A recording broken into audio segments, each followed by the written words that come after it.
Ser santos es ser reflejo del amor. Dios es amor y ama siempre. Presentamos Santo Debo Ser. Recorramos juntos el camino a la santidad al que hemos sido llamados. Escúchanos y conoce más sobre la vida en el espíritu de santidad.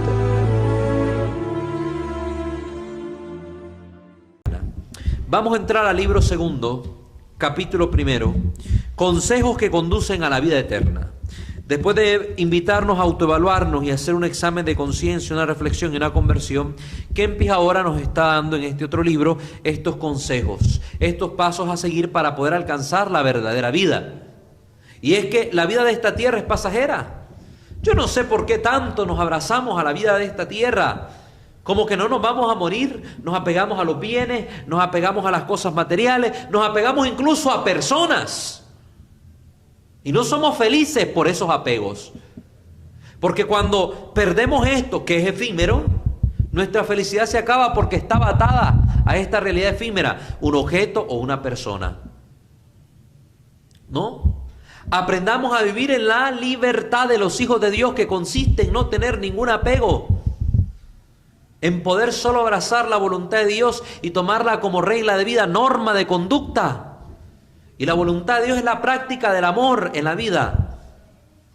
El amor vuelto expresión caritativa para con los demás. El amor concreto que se dona, que se desgasta. Ese amor que no cansa, ni se cansa, ni descansa. Como decía San Juan de la Cruz. Escuchemos los consejos de Kempis. El reino de Dios está dentro de ustedes, dice el Señor en Lucas 17:21. Conviértete a Dios de todo corazón. Independízate del modo materialista de pensar que tiene el mundo y encontrarás la paz. Hoy en estos tiempos ya denunciaba desde hace mucho su santidad el Papa Juan Pablo II. Vivimos inmersos en una cultura materialista y hedonista que nos hace cada vez más desear lo material y ver lo material como el fin último de nuestra existencia. Cuando el peligro está que aquel que se convierte en alguien materialista, consumista, dependiente de lo material, termina convirtiéndose en alguien nihilista.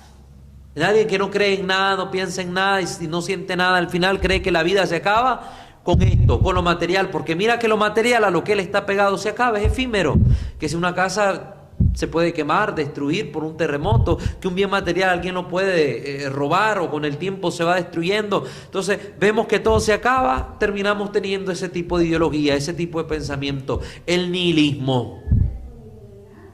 Y al final perdemos la esperanza, perdemos la ilusión, perdemos el aliciente en esta vida, porque la vida va careciendo de sabor, de sentido. Y si todo acaba en esta vida, pues como decía el libro de los Proverbios, no es el libro de los Proverbios, como decía la Escritura, como dice la Escritura, comamos y bebamos, que mañana moriremos. Comamos y bebamos, que mañana moriremos. ¿Por qué? Porque si aquí se acaba todo, pues hagamos fiesta, hagamos bulla, démonos a las pasiones de la carne. Pero la realidad, hermanos, nos demuestra que existe algo más allá de esta vida. Que existe una realidad espiritual, trascendente, suprasensible. Y esta realidad nos invita a echar la mirada más allá de lo material. Hay algo más grande que lo material. Y eso algo más grande, debemos decir, ese alguien con A mayúscula es Dios, el trascendente.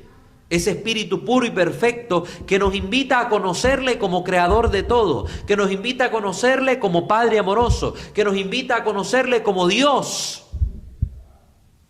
Y si nos abrazamos a Dios como Dios es eterno, no acaba, no es efímero, no es contingente, es necesario. Si nos abrazamos a Dios, nuestra vida adquiere un nuevo sentido, un nuevo sabor, porque sabemos que no acaban las cosas con esto. Y si este Dios se nos ha revelado y nos ha mostrado el camino que debemos seguir y nosotros no lo queremos seguir, somos tontos. Somos tontos. Porque nos estamos guiando por realidades humanas, efímeras. No abracemos, dice, que independízate del modo materialista de pensar que tiene el mundo. Recuerden que las cartas de San Juan, sobre todo, nos advierte este apóstol. Tres grandes enemigos tenemos: el mundo, la carne y el diablo. Y el que tiene amistad con el mundo, dice San Juan, tiene enemistad con Dios. Si nosotros nos hacemos amigos del mundo y abrazamos la forma de pensar del mundo, la conducta del mundo, el mundo es aquel que ha construido el hombre a base de su pecado y la lejanía de Dios. Si nos abrazamos a esa realidad, nuestra vida es miserable. Nuestra vida es miserable. El mundo es enemigo de Dios. Ese mundo que te hace creer que la felicidad está en los placeres, el hedonismo. Cuídense de esa realidad, porque es falso. ¿Cuántos muchachos van a la disco, llegan, bailan y al final salen vacíos? Pueden irse con una muchacha, con un muchacho, tener relaciones, salir ebrios, pero después de que pasa todo eso se sienten por dentro vacíos. ¿Qué me falta? Siento que esto no me llena. Y en esa necesidad de buscar los placeres, van buscando cada vez placeres mayores. Y veo personas que buscan los placeres de la carne, terminan siendo ninfómanos. Veo personas que probaron el cigarrillo, después del cigarro prueban la marihuana, después de la marihuana ya la sensación necesita elevarse, van con el éxtasis, van con la heroína, la cocaína y al final terminan convirtiéndose en adictos que mueren por sobredosis. Y así, poco a poco, si caemos en la trampa de darle libertad a nuestras pasiones y deseos y no ponemos freno, sino que nos desenfrenamos, terminamos aniquilándonos a nosotros mismos. Cuidado, no caigamos en las trampas del mundo. El mundo nos quiere destruir. El mundo de Dios es distinto, porque el mundo que Dios creó en el Génesis es bueno. Y vio Dios que era bueno, y vio Dios que era bueno, y cuando creó el hombre, vio Dios que era muy bueno. El hombre creado por Dios y que se deja llevar por Dios es muy bueno, corona de la creación y dominador de ella para ser un buen administrador. El hombre que se corrompe, se llena del pecado y tiene por padre a Satanás porque escucha al diablo y no a Dios, como le pasó a Eva y a Adán. Cuando terminan escuchando al diablo, terminan siendo constructores de un mundo muerto. Entra la muerte en el mundo, todo se destruye, el caos reina, el hombre se deja llevar por el egoísmo y al final tenemos la infelicidad. Aprende, dice Kempi, aprende a valorizar como algo secundario lo que es simplemente exterior y material, y a valorizar como de primer orden a lo que es interior, espiritual y sobrenatural, y verás venir hacia ti el reino de Dios. Qué hermosas palabras. ¿Qué es lo que debe tener un valor real en nuestra vida? Este cuerpo es efímero, se acaba, se destruye. Y le damos a veces la primacía en nuestra vida. Y anda gente casi traumada, buscando todo tipo de dietas, haciendo todo tipo de ejercicio. Caen en la trampa hasta del yoga, que no es compatible con la doctrina cristiana. Y lo reducen a que es ejercicio. No, hermanos. Y caemos en un culto al cuerpo. Un culto al cuerpo. Y estamos poniendo en primer lugar estas realidades y no las divinas y espirituales. Cuando nosotros ponemos en primer lugar toda realidad espiritual y sobrenatural, nuestra vida cambia de eje. Ya el eje no está en el ego, ya el eje no está en lo material, está en lo divino, en lo espiritual. Y lo espiritual es trascendente, te hace vivir experiencias únicas, te hace entrar en relación con ese ser único, con U mayúscula. Y la vida adquiere un nuevo sentido. Importa más Dios. Y cuando importa más Dios, importa más las cosas espirituales, todo lo material cae por su propio peso. Basta leer la vida de los mártires, las actas de los mártires. No les importó someter su cuerpo a las más graves torturas por amor a Cristo. ¿Y qué pasaba? Esas torturas se hacían dulces y deseables a los mártires. Mire, si usted le digo, lo voy a poner en una parrilla y lo voy a quemar, usted llora. Pega gritos de desesperación. Pero cuando usted es una persona espiritual, cuando usted está lleno de Dios y sabe que va a afrontar la muerte por Cristo, desea esa parrilla. San Lorenzo mártir, en honor suyo, en cuyo nombre se le puso a la lluvia de estrellas famosa el nombre de las lágrimas de San Lorenzo, porque el día de su martirio ese fenómeno cósmico se había vivido, entonces se le pusieron las lágrimas de San Lorenzo. Fue torturado y martirizado en una parrilla ardiente. Y lo quemaron, lo acostaron sobre la parrilla y lo quemaron. Y en medio del martirio, San Lorenzo dijo: hermanos, Ya estoy suficientemente cocido de este lado. Denme vuelta. Usted sería capaz de proferir esas palabras, que le estén quemando el cuerpo de un lado y todavía con toda tranquilidad decir, ya estoy cocido de este lado, denme vuelta para que se queme más del otro lado. Santas Perpetua y Felicidad, mártires de los primeros siglos del cristianismo, torturadas, golpeadas, les tiraron una vaca encima para que las atropellara y les ensartara los cachos. Y ellos entraron en éxtasis cuando pisaron la arena del circo romano de Nerón. Y empezaron a orar y a cantar salmos en medio de la tortura. Entraron en éxtasis. Se entregaron a la realidad espiritual y la vaca se lanzó contra ellas con toda la furia. Las arrastró por la arena, les ensartó los cachos. Y cuando llamaron a la vaca para adentro, la metieron para adentro, la santa se pone de pie, Santa Perpetua. Y sale del éxtasis y les pregunta a sus compañeros mártires, bueno, ¿y cuándo nos van a echar esa vaca que nos dijeron? Y todos estaban extrañados. Había estado en éxtasis. Le dicen, mírate el cuerpo, ¿cómo lo tienes? Ya nos arrojaron la vaca. Y aquella mujer creyó hasta que se vio el cuerpo ensangrentado.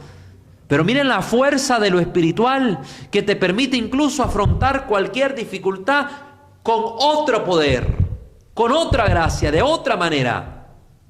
Pero esto solo lo experimenta quien empieza a darle la primacía en su vida al aspecto espiritual. Empieza a orar, empieza a leer la Escritura, empieza a leer la vida de los santos, empieza a seguir los consejos de la iglesia, empieza a ir a la Eucaristía, empieza a confesarse frecuentemente, empieza a comulgar lo más posible. Cuando todo eso empieza a tener la primacía, todas estas realidades no dejan de ser realidades, pero se miran desde otro aspecto. Bueno, me robaron el celular, pues bendito Dios, tal vez lo necesitaba la persona. Que se lo lleve, Dios proveerá. Ah, no, pero el que ha pegado los materiales, mi teléfono, me quedé sin teléfono, ¿y ahora qué hago? Y el teléfono aquí, y el teléfono allá, y se le cae la vida por el teléfono. Se le cae la vida. Por la casa, igual.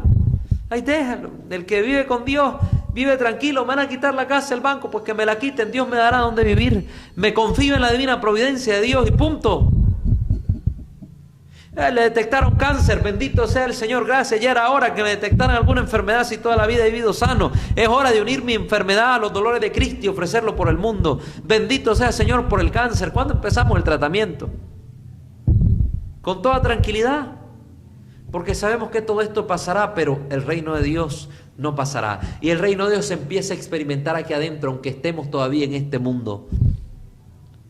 Y esta es la verdad, es que la delicia del reino de Dios solo es descubierta por aquel que se atreve a darle un lugar en su vida. Por ejemplo, el que nunca ha comido pizza, un ejemplo. Le hablan tanto de la pizza y aquel se ilusiona con la pizza. Pero solo hasta que pega el primer bocado de pizza, prueba aquel sabor, lo degusta y se enamora de aquel sabor y desea estarlo comiendo. Cada vez que sale, lo primero que busca es la pizza. Porque descubrió aquel sabor de aquel que le hablaban, de aquello que le describían, de aquellas texturas, olores. Lo mismo pasa con el reino de Dios. Se nos habla tanto del reino de Dios, se nos predica tanto de Él, pero solo cuando nos atrevemos a dar el primer mordisco, el primer paso, y lo empezamos a degustar, empieza en nosotros esa hambre del reino. Esa hambre del reino. Buscar ese reino de Dios. El reino de Dios es paz y alegría en el Espíritu Santo, dice la carta a los Romanos de San Pablo, capítulo 14, versículo 17. El reino de Dios es paz y alegría en el Espíritu Santo. Quien empieza a llenarse del Espíritu Santo viviendo el reino de Dios, y ese reino le trae paz y alegría. Si usted mira a una persona perturbada, inquieta, sin paz, una persona que todo es tristeza, todo es pesimismo, esa persona no tiene a Dios en su corazón. Cree en Dios, puede saber que existe un Dios, pero no tiene el reino de Dios dentro de sí. El que tiene el reino de Dios dentro de sí, no importa la circunstancia que le toque vivir, está en profunda paz, como si nada está pasando, y está alegre. Y la gente dice, pero no es que vos tenés un problema, no es que vos te iba a quitar la casa del banco, no es que vos te estás muriendo de cáncer. ¿Y por qué te miro tan contento, tan sonriente? Porque Cristo vive en mi corazón. Porque Dios está en mi interior. Y si Dios está conmigo, tengo que confiar en Él. Si me permitió vivir esta enfermedad, Él sabe por qué. Y al final yo le pertenezco a Él y me tengo que morir tarde o temprano. Y si Él me puso este camino como la vía de muerte para alcanzarlo, pues bendito sea. Vivo feliz mi cáncer, vivo feliz mi leucemia, vivo feliz mis tumores, vivo feliz mis piedras en los riñones. Alabado sea el Señor. Tomo el tratamiento que la ciencia me ofrece, pero sé que mi esperanza no está puesta en una medicina humana, sino el doctor y médico por excelencia de mi alma, que tal vez lo que está haciendo es purificar mi corazón a través de esta enfermedad corporal. Bendito sea Dios, porque la medicina del Señor tal vez fue esta enfermedad que me está curando de mi egoísmo, de mi falta de compasión. Alabado sea el Señor por eso. Qué conducta más diferente, qué forma más distinta de asumir esa enfermedad. Pero eso solo lo puede hacer quien empieza a gustar el amor de Dios en su corazón, a abrirse al Señor, leer su palabra, conocer su verdad. De lo contrario, seguiremos en la amargura de este mundo que te dice: te vas a morir, te vas a morir, te vas a morir. Pues voy a morir, bendito sea Dios. Si acaso alguno de ustedes piensa quedarse aquí toda la vida, yo no. El reino de Dios es paz y alegría en el Espíritu Santo, y no se concede a quienes no le dan importancia a lo espiritual, o a aquellos que desprecian los actos de la religión y de piedad. Dice el profeta Isaías: no habrá paz para los impíos, no habrá paz para los profanos, no habrá paz para los mundanos, no habrá paz para los paganos. Habrá paz para el hombre que se abre a los actos de la fe, los actos de religión, los actos de piedad. ¿Qué vas a andar haciendo en un retiro perdiendo el tiempo? No, hombre, no vayas. Esa persona nunca va a tener paz. El que va al retiro sí va a tener paz. El retirarse, estar un momento con Dios, como hacía Jesús, se retiraba para orar con su Padre en momentos de soledad, a veces en la noche, a veces en el día, allá en una montaña. Quien le da importancia a estos aspectos espirituales empieza a tener paz. Entonces te inquietas y todo se está cayendo, todo se está viniendo abajo. Usted empieza a orar y a rezar el Santo Rosario. Mire, está con una paz en el alma y una protección santa.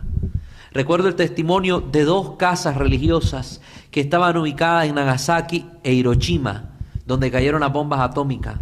Los jesuitas, que rezaban en todo momento invocando la paz de Dios y la protección de la Virgen en medio de la Segunda Guerra Mundial, estaban, si no estoy mal, a una distancia menor del rango. No recuerdo muy bien cuánto era la distancia en cálculos matemáticos, pero ahí por donde cayó la bomba ellos estaban bastante cerca. Y ustedes saben que la bomba que lanzaron en Hiroshima era una bomba nuclear. Cuando estalló aquello, arrasaba todo lo que estaba en el perímetro de alcance de la potencia de esta bomba. Lo arrasaba todo, lo destruía, lo hacía polvo. Pues la casa de los jesuitas estaba cerca del lugar de impacto, en el rango destructor de la bomba. ¿Y ustedes creen que le pasó algo a esa casa? Nada, pero ni una piedra cayó desde otra piedra. La casa quedó intacta. Y los hermanos que estaban dentro, intactos. Las personas que estaban ya fuera del rango del impacto, pero no de la onda expansiva, quedaron afectados en su salud. Y después vinieron malformaciones, caída de cabello, caída de los dientes, etcétera, para las personas que fueron afectadas por la radiación, por la radiación de la bomba, y no por el impacto. Estos hermanos, ni siquiera la radiación de la bomba les afectó. Uno de los testimonios que se cuentan de los jesuitas, y está todo el testimonio escrito, toda la evidencia, la casa en pie, el poder de Dios, el poder de la oración. Y les dicen: no, hombre, que vas a estar perdiendo el tiempo rezando el rosario y Dios te sale María y otra vez. No, hombre, no seas baboso, vámonos de fiesta, te dicen. El rosario te da paz, y la fiesta, ¿qué te da? Gastar reales, falsa diversión, encontrarte con un placer por ahí, pecado mortal, fornicación. ¿Qué te da? Este te da la paz, te da amor, te da seguridad, te da sentir a Dios en tu corazón. El rosario, la oración, la lectura de la palabra, aquello que te ofrece el mundo, te roba, te deja vacío, te quita. Aquí Dios te da vida, aquí el mundo te quita vida. ¿Por qué somos tan tontos entonces? Ya la Escritura advierte, esto es clarísimo, hermanos, en el libro del Deuteronomio.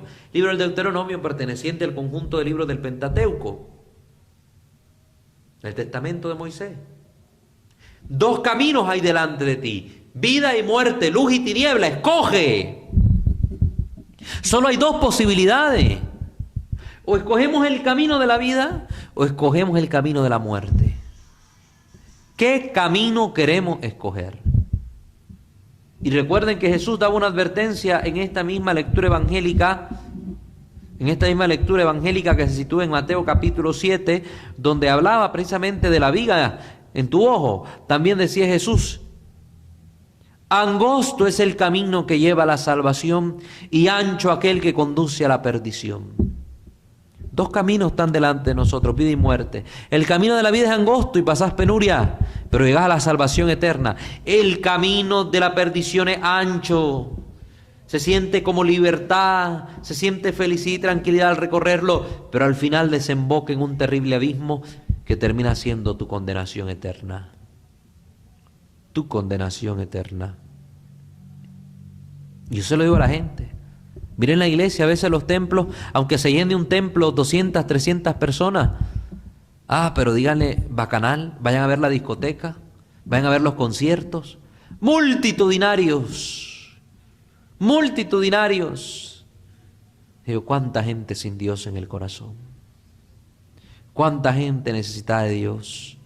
Y nosotros como católicos tenemos la obligación de orar por esas almas, para que no se pierdan, no se condenen, sino que se conviertan, como nos lo pidió la Virgen en Fátima, a través de los 3 pastorcitos con la oración del rosario. Recemos por los pecadores empedernidos, porque muchas almas se condenan porque no tienen quien oren por ellas. Los que conocemos de Dios y el amor de Dios, y sobre todo que hemos experimentado la misericordia de Dios para nuestra fragilidad humana y pecadora, nos sentimos llamados en conciencia a orar por todos los pecadores, con nombre y apellido si es posible, y si no es posible, a como sea, orar por todos. ¿Cuánta gente está en la cárcel? Y está en la cárcel tal vez por las oportunidades de las cuales careció en la vida para ser mejores. Pues no tuvieron la buena instrucción o porque la necesidad muchas veces les llevó a cometer delitos y crímenes. ¿Y usted cree que porque ese hermano está en la cárcel es más pecador que usted?